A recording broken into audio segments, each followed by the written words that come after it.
Il était une fois une princesse, la plus belle personne en ce monde, mais qui se percerait la main d'un fuseau et qui en mourrait. Rassurez-vous, la princesse se percera la main d'un fuseau, mais au lieu d'en mourir, elle tombera seulement dans un profond sommeil qui durera 100 ans, au bout desquels le fils d'un roi viendra la réveiller. Est-ce vous, mon prince ? Elle était tout habillée et fort magnifiquement, mais il se garda bien de lui dire qu'elle était habillée comme ma mère grand. Sans perdre de temps, le grand aumônier les maria dans la chapelle du château. Le prince vécut avec la princesse et en eut 2 enfants. Mais la mère du prince était de race ogresse. Le roi ne l'avait épousée qu'à cause de ses grands biens. Un jour, elle déclara : « Je veux manger demain à mon dîner les 2 enfants. »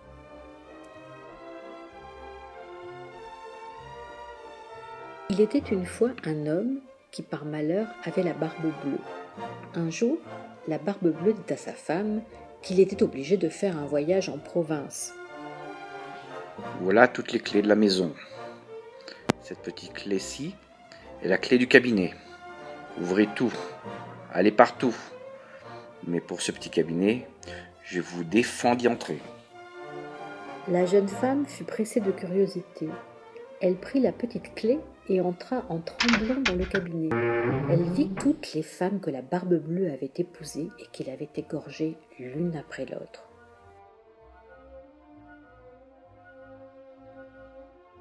Il était une fois une veuve qui avait 2 filles. L'aînée lui ressemblait fort. Elles étaient toutes 2 désagréables et orgueilleuses. La cadette, douce et honnête, était une des plus belles filles qu'on eût su voir.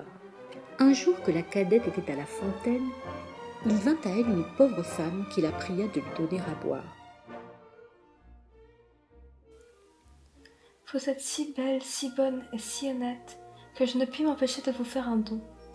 Je vous donne pour don qu'à chaque parole que vous direz, il vous sortira de la bouche ou une fleur ou une pierre précieuse. La pauvre enfant raconta naïvement à sa mère tout ce qui lui était arrivé, non sans jeter une infinité de diamants. La mère envoya alors sa fille préférée à la fontaine. Il était une fois une reine qui accoucha d'un fils si laid et si mal fait qu'on douta longtemps qu'il avait forme humaine. Cependant, sa physionomie ne l'empêchera pas d'être aimable, parce qu'elle aura beaucoup d'esprit. Au bout de 7 ou 8 ans, la reine d'un royaume voisin accoucha d'une fille qui était plus belle que le jour. Mais la petite princesse serait aussi stupide qu'elle était belle. Ne vous affligez point tant, votre fille sera récompensée d'ailleurs, et elle aura tant de beauté qu'on ne s'apercevra presque pas qu'il lui manque de l'esprit. Un jour que la princesse s'était retirée dans un bois pour y plaindre son malheur, elle vit venir à elle un petit homme fort laid et fort désagréable. C'était le jeune prince, Riquet à la houppe, qui était devenu amoureux d'elle d'après ses portraits.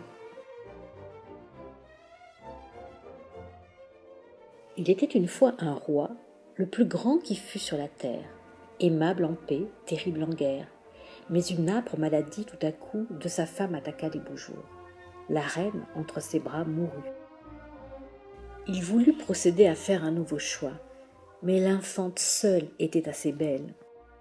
La jeune princesse, triste d'ouïr parler d'un tel amour, se lamentait et pleurait nuit et jour.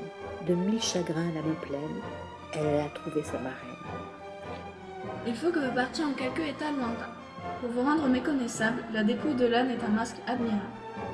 Un jour, un jeune prince, errant à l'aventure de basse-cour en basse-cour, passa dans une allée obscure où de peaux d'âne était l'humble séjour. Par hasard, il mit l'œil au trou de la serrure.